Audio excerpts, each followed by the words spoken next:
Assalamualaikum warahmatullahi wabarakatuh. Kembali lagi di Belajar Bahasa Indonesia. Oke, teman-teman, kita akan mengulas sedikit mengenai materi teks laporan hasil observasi part 1.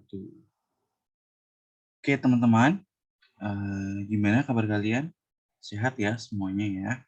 Nah, sebelum kita masuk materi, saya akan membacakan kompetensi dasarnya terlebih dahulu. Yang pertama adalah mengidentifikasi informasi dari teks hasil observasi berupa buku pengetahuan yang dibaca atau diperdengar, menelah struktur kebahasaan dan isi teks laporan hasil observasi, dan tujuan pembelajarannya adalah mengidentifikasi informasi, menyimpulkan isi teks laporan hasil observasi. Baik, apa yang kalian ketahui mengenai teks observasi? Oke, sebelum kita masuk materi, ya, observasi itu tidak hanya berupa kegiatan mengamati keadaan sosial lingkungan sekitar atau berbagai jenis benda dan makhluk hidup, tetapi dapat juga berupa kegiatan penelitian dan perjalanan. Observasi dilakukan dengan mengamati objek secara mendalam. Dengan kegiatan tersebut, kalian diharapkan dapat menemukan fakta-fakta mengenai objek yang diamati. Dengan mengobservasi, kita akan mengetahui informasi penting dari objek pengamatan. Nah, teks laporan hasil observasi ini adalah teks yang berfungsi memberikan informasi secara apa adanya tentang suatu objek atau situasi setelah diadakannya investigasi.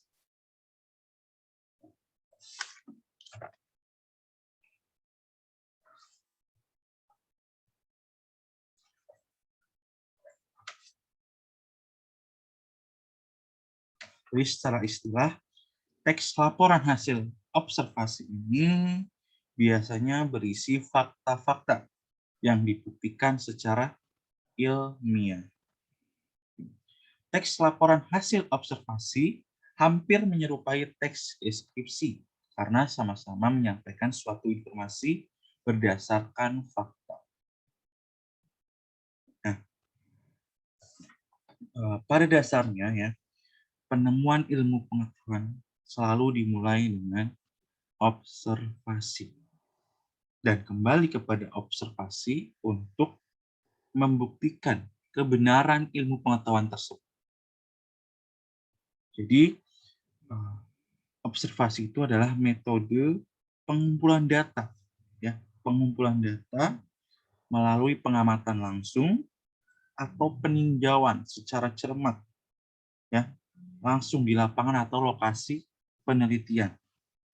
Jadi, peneliti itu berpedoman kepada rencana penelitiannya. Jadi harus mengunjungi lokasi penelitian untuk mengamati langsung berbagai hal atau kondisi yang ada di lapangan.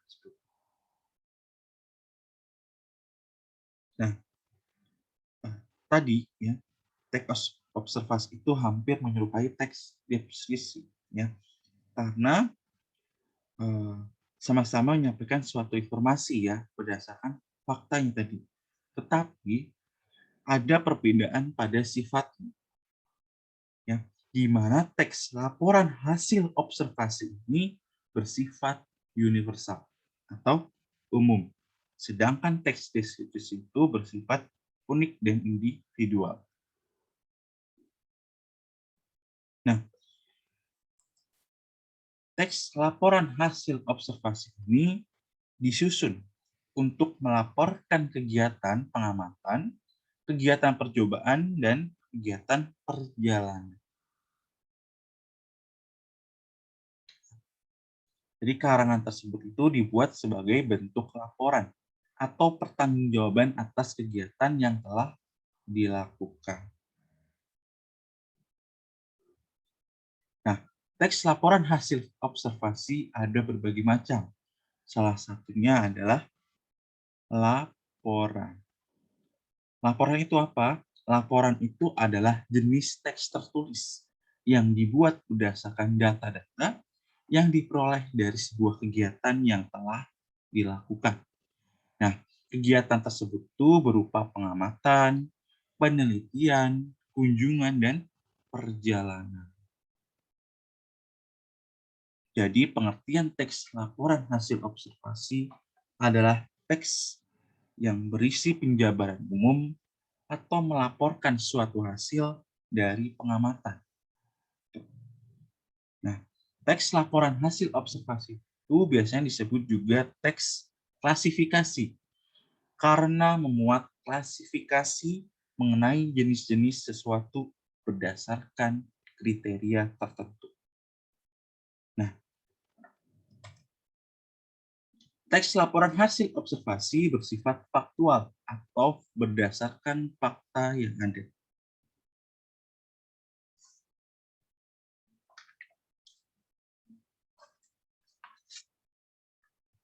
Jadi, faktual itu adalah berdasarkan pada kenyataan yang di lapangan, mengandung kebenaran tentang objek yang telah diteliti.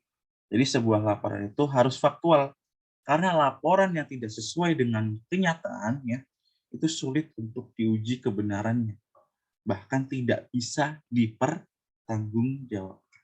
Seperti itu. Ya. Ciri-ciri teks observasi. Nah, yang pertama adalah bersifat objektif. Ya.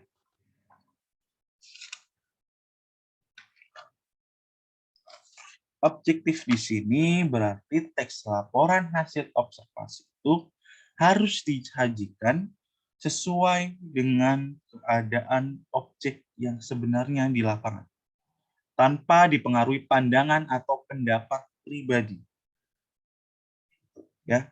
Lalu ada universal, tidak tendensi atau memihak kepada pihak tertentu. Ya. Dengan kata lain, laporan hasil observasi yang dibuat haruslah bersifat umum atau general. Ya, jadi dapat dipahami oleh semua orang dan tidak merugikan orang lain. Lalu ada faktual tadi, harus berdasarkan kebenaran atau tentang objek yang diteliti. Lalu sistematis. Nah, sistematis yang dimaksud adalah teks laporan hasil observasi yang dibuat itu harus teratur, ya, berurutan dan sesuai dengan standar yang berlaku di dalam penulisan teks observasi. Lalu ada objek yang diobservasi. Nah, kamu bisa menentukan sendiri objek apa yang akan diobservasi.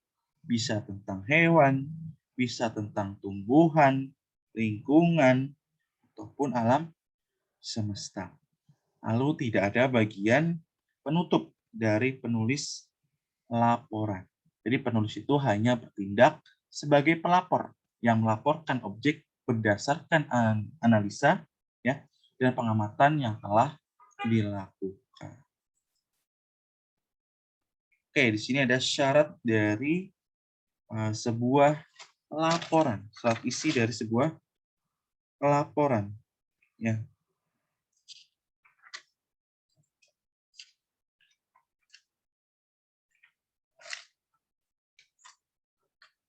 Selain ciri-ciri tadi, ya, teks observasi itu juga punya syarat-syarat, ya, punya syarat isi dari sebuah laporan.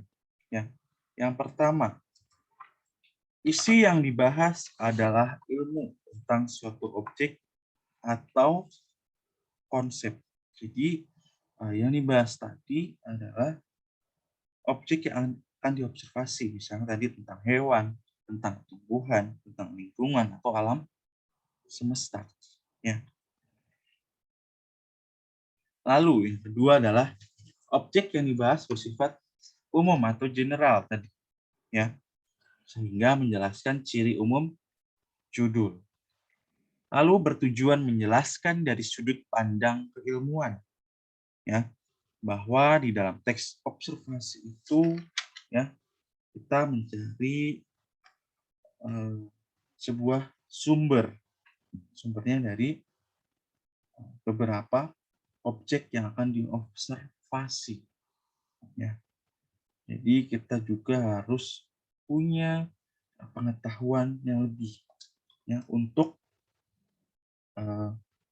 mencari, menginvestigasi, ya, observasi secara mendalam. Ya. Kalau objek atau hal yang dibahas secara sistematis, dirinci bagi bagiannya dan objektif.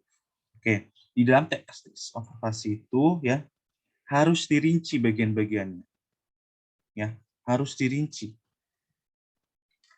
ya. Misalkan bagaimana cara mencari gagasan utamanya, misalkan bagaimana cara menyimpulkan isinya, ya. Lalu bagaimana cara menelaah struktur atau kaidah kebahasaannya, ya. Itu akan dirinci, dibagi-bagi ke semuanya, ya. Lalu bagaimana membandingkan teksnya, bagaimana menyusun laporan hasil observasinya, bagaimana merangkum hasil observasinya. Lalu memerinci objek atau hal secara sistematis dari sudut ilmu, definisi, klasifikasi dari jabaran ciri objek. Ya. Jadi teks observasi ini adalah kegiatan penyusunan, melaporkan, ya, menyusun, melaporkan, ya,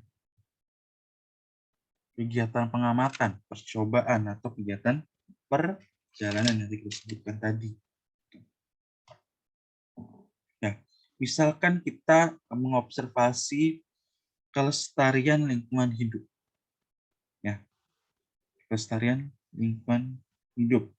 Nah, dari hasil pengamatan yang dilakukan di lingkungan sekitar, masalah lingkungan itu disebabkan dua faktor. Biasanya ada ulah manusia dan faktor alam. Nah, jadi teks yang dikembangkan itu berdasarkan hasil observasi yang dilakukan. Jadi apa yang ada dalam pikiran kalian setelah membaca bagaimana teks tersebut, ya.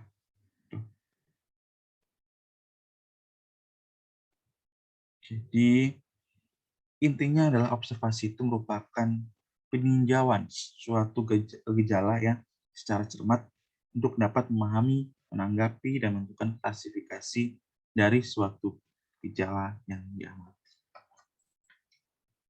Baik, terima kasih. Sampai sini saja pertemuan pertama kita untuk teks laporan hasil observasi. Sampai jumpa di pertemuan kedua. Terima kasih. Wassalamualaikum warahmatullahi wabarakatuh.